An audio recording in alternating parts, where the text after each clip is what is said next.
Hi viewers, welcome to our channel. ప్రస్తుతం మనతో పాటు దాము బాలాజీ గారు సీనియర్ జర్నలిస్ట్ ఉన్నారు. వాడితో ఒకసారి మాట్లాడదాం. సార్ నమస్కారం సార్. నమస్తే. సార్, చంద్రబాబు నాయుడు గారికి అటు మోదీ గారు షాక్ ఇచ్చినట్టుగా తెలుస్తుంది సార్. అంటే బనకచర్ల ప్రాజెక్ట్ ఏదైతే ఉందో దాని అనుమతులు రద్దు చేసింది. దాని మీద సమగ్ర విచారణ జరిగిన తర్వాతే మేము నిర్ణయాలు తీసుకుంటామని కూడా కేంద్రం ప్రకటించింది. అసలు ఏంటి బనకచర్ల ప్రాజెక్టు? మరి దీనికి సంబంధించి అటు తెలంగాణ వాళ్ళు కావచ్చు, ఆంధ్రప్రదేశ్ వాళ్ళు కావచ్చు, ఎటువంటి ఏ రకంగా రియాక్ట్ అవుతున్నారు? మరి కేంద్రం ఏం చెప్పింది సార్ దీనికి సంబంధించి?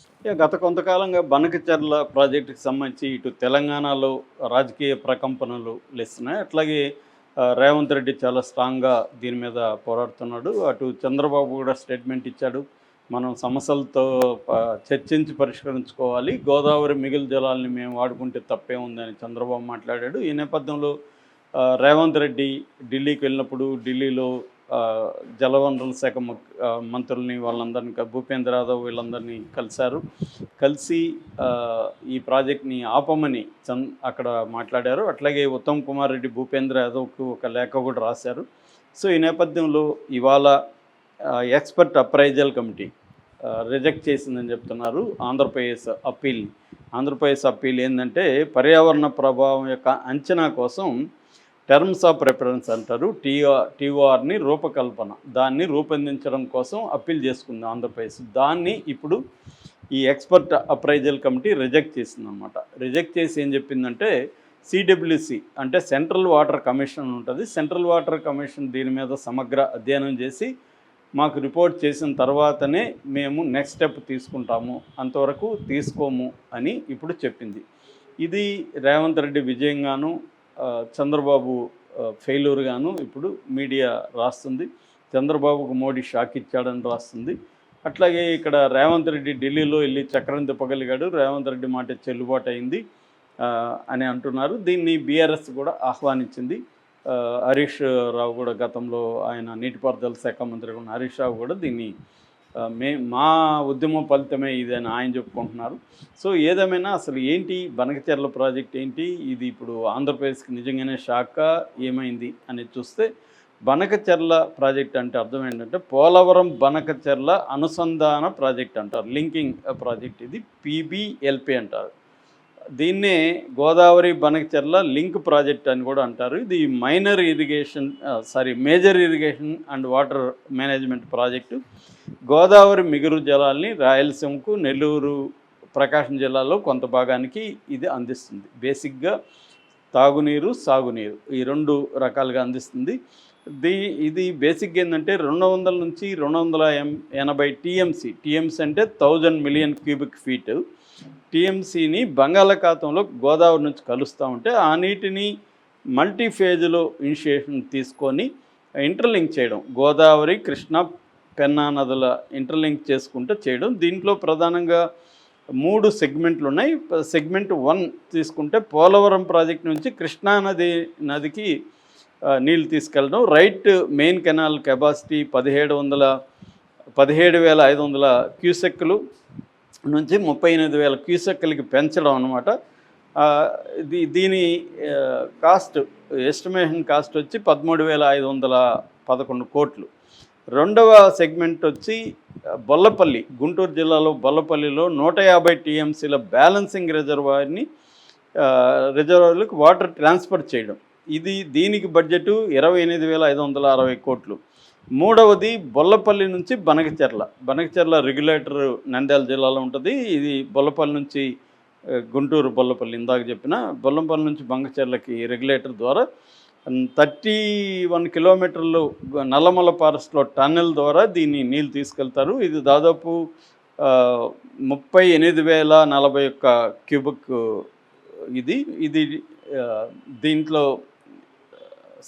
ఇది బడ్జెట్ 38,040 కోట్ల బడ్జెట్. ఓవరాల్గా ఈ 3 సెగ్మెంట్లకు సంబంధించిన బడ్జెట్ వచ్చి 80,112 కోట్లు అనమాట. దీన్ని ఇప్పుడు ఆంధ్రప్రదేశ్ చేపట్టింది. దీంట్లో అనేక లిఫ్ట్ స్టేషన్స్ ఉన్నాయి. హరిశ్చంద్రపురం, లింగాపురం, గంగిరెడ్డిపాలెం, నకిరేకల్లు, తాటిపూడి ఇలాగా అంతా ఉన్నాయి లిఫ్ట్ ఇది. అట్లాగే వెలుగొండ, కేసీ కెనాలు, తర్వాత తెలుగుగంద, ఎస్ఆర్బీసీ ఈ ప్రాజెక్టులకు కూడా ఈ వాటర్ని అందించే అవకాశం ఉంది. దీంట్లో 7.5 లక్షల ఎకరాల ఇరిగేషన్కి ఇది ఉపయోగపడుతుంది. అట్లాగే నాగార్జున సాగర్ రైట్ కెనాల్ కూడా ఇది బలోపేతం చేసి ఆ వాటర్ని అక్కడ 9.6 లక్షల ఎకరాలకు అక్కడ నీళ్ళు అందిస్తుంది. తర్వాత కనిగిరి ప్రకాశం జిల్లాలో దాదాపు 2 లక్షల ఎకరాలకు అక్కడ నీళ్ళు అందిస్తుంది. అట్లాగే రాయలసీమలో 80 లక్షల మంది ప్రజలకు తాగునీటి వసతి కూడా ఇది కల్పిస్తుంది. సో ఇది బేసిక్గా అనమాట దీని ప్రాజెక్ట్ వివరాలు. అయితే ఇప్పుడు తెలంగాణ అబ్జెక్షన్ ఏంటంటే ఏపీ రీఆర్గనైజేషన్ యాక్ట్ ఏదైతే ఉందో 2014లో వచ్చిన యాక్టు అది వైలేషన్. ఆ యాక్ట్కి వైలేషన్గా ఉంది. ఎందుకంటే ప్రయర్ అప్రూవల్ తీసుకోకుండా అసలు దీన్ని స్టార్ట్ చేయకూడదు. కానీ అవేమీ లేకుండా అప్పట్లో కేసీఆర్ జగన్ కలిసి చేసేసారు అనేది రేవంత్ రెడ్డి అంటున్నారు. అంటే ఇంటర్ బేసిన్ సంబంధించిన రూల్స్ని బ్రేక్ చేశారనేది.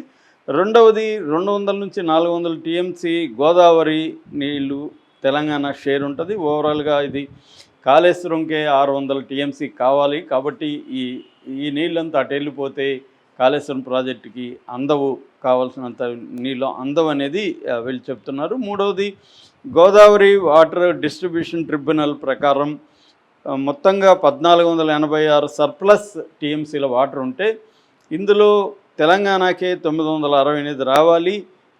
రెండోది మిగిలిన నీళ్ళని క్వాంటిఫై చేయట్లేదు. ఎంత మిగిలి ఉంటుంది, ఎంత వాళ్ళు తీసుకోవచ్చు అనేది క్వాంటిఫై కూడా చేయలేదు. ఇవేవి జరగకముందే ఆంధ్రాకి వాళ్ళు రాయలసీమకి నీళ్ళు తీసుకెళ్ళి ఈ బనకచర్ల ప్రాజెక్టుని ముందుకు తీసుకెళ్లే కార్యక్రమం చేస్తున్నారు. దీనివల్ల తెలంగాణకు నష్టం అనేది రేవంత్ రెడ్డి కావచ్చు, లేకపోతే ఇటు బీఆర్ఎస్ కావచ్చు, అందరూ మాట్లాడుతున్నది. రేవంత్ రెడ్డి ఏమో బీఆర్ఎస్ మీద వేస్తాడు. గతంలో కేసీఆర్ జగన్ కలిసి దీన్ని ముందుకు తీసుకెళ్ళిపోయారని వీళ్ళు దాన్ని ఒప్పుకోవట్లేదు. ఏమైనా ఇప్పుడు ఏంటంటే ఇది సిడబ్ల్యూసి చేతిలోకి వెళ్ళిపోయింది. అంటే సెంట్రల్ వాటర్ కమిషన్, అట్లాగే కేఆర్ఎంబి అంటారు, కృష్ణా రివర్ మేనేజ్మెంట్ బోర్డు, తర్వాత జిఆర్ఎంబి గోదావరి రివర్ మేనేజ్మెంట్ బోర్డులు, ఇవన్నీ అపెక్స్ కమిషన్, ఇవన్నీ చూడాలి. వీటన్నిటి నుంచి అనుమతులు రావాలి. ఇదేంటంటే ఆన్గోయింగ్ ప్రాజెక్టు, ఇంకా ఏమీ క్లియర్ లేదు, ప్లానింగ్ ఫేజ్లోనే ఉంది.